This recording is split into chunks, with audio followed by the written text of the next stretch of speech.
you're not a believer, that's okay. Whoever can create the best fake alien video like this one. That's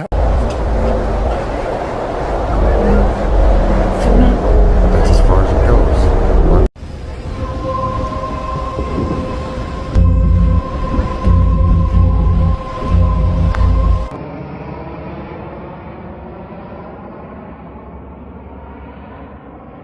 Yo guys, tell me what the fuck. I did a lot of clips, but look at this shit.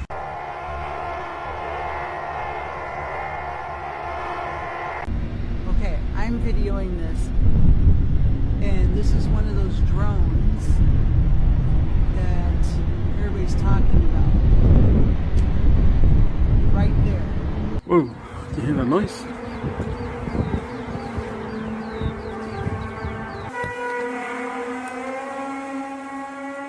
For people in southern Putnam County, loud noises in the sky this past weekend literally rocked their world.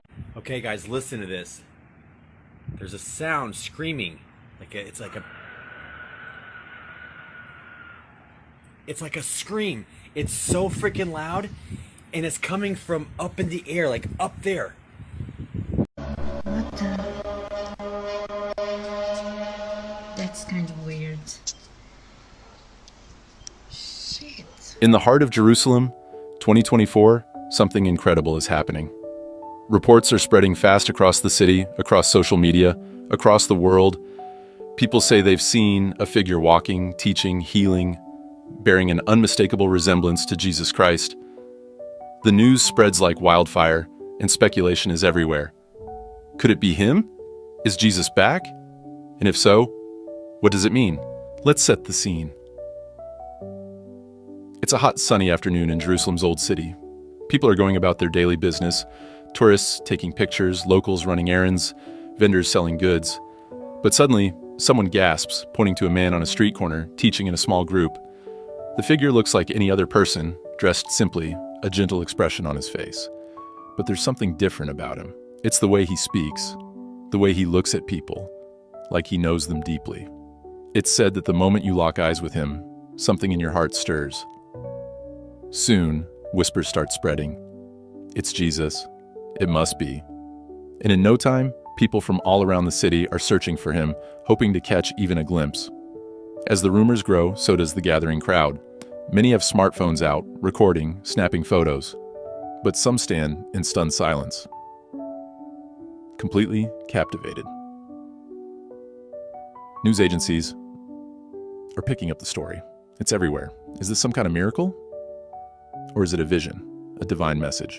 It's not long before people begin remembering the words of Jesus in Matthew 24:27. For as lightning that comes from the east is visible even in the west, so will be the coming of the Son of Man. Could this be the fulfillment of prophecy? Could this be the beginning of the end, the moment all believers have been waiting for? One guy say, I just saw him. I swear, it was like he looked right at me, like he knew my heart. I've never felt such peace.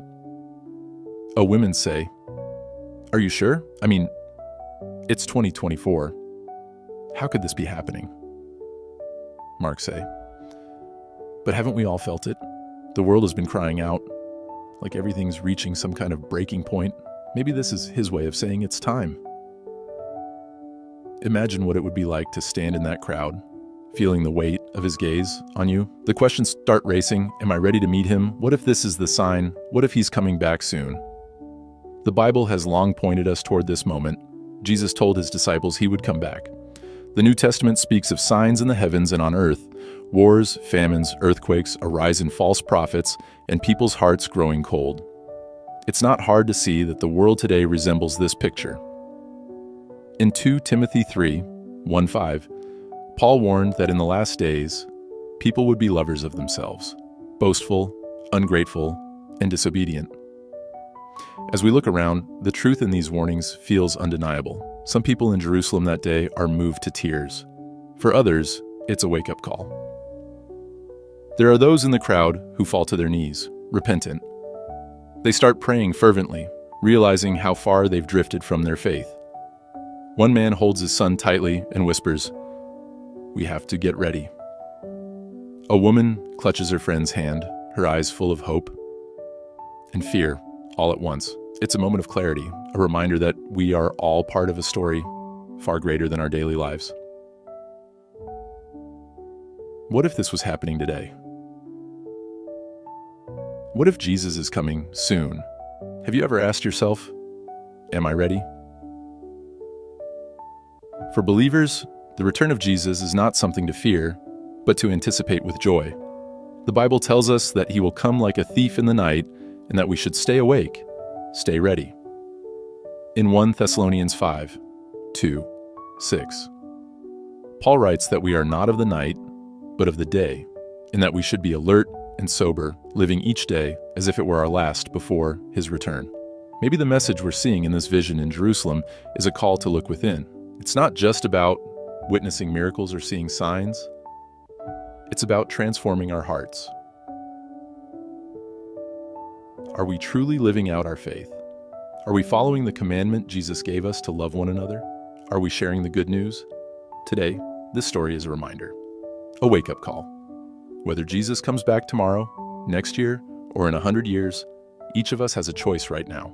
We can live in fear, letting the world's troubles overwhelm us, or we can choose hope. We can choose to live like he is coming back at any moment, keeping our eyes on him and letting our actions reflect his love. So, ask yourself today, what if this was true? What if you were standing in that crowd in Jerusalem, seeing him with your own eyes? How would you feel? Would you be ready to meet him, to look into the eyes of your Savior? The beauty of the gospel is that it's not too late. Jesus is inviting each one of us into a relationship with him, to live in his love and to be a light in this world.